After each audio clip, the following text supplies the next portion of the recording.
భక్తిని రక్షించేది భగవంతుడే. పూర్వకాలంలో హిరణ్యకశిపుడు అని రాక్షసరాజు ఉండేవాడు.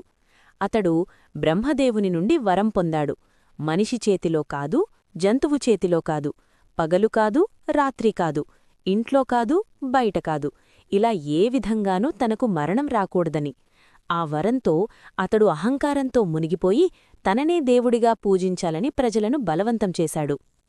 కాని అతని కుమారుడు ప్రహ్లాదుడు మాత్రం విష్ణుభక్తుడిగా పెరిగాడు. నారాయణుడే సర్వం అని ధైర్యంగా చెప్పేవాడు.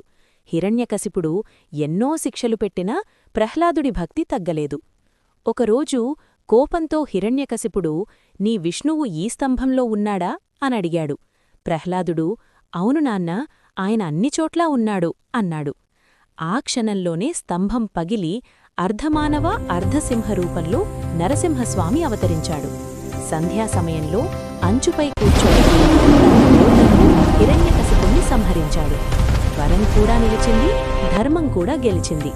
నరసింహస్వామి ప్రహ్లాదుడిని ఆలింగనం చేసి భక్తికి రక్షణ ఎప్పుడూ ఉంటుందని లోకానికి తెలిపాడు. ఓం.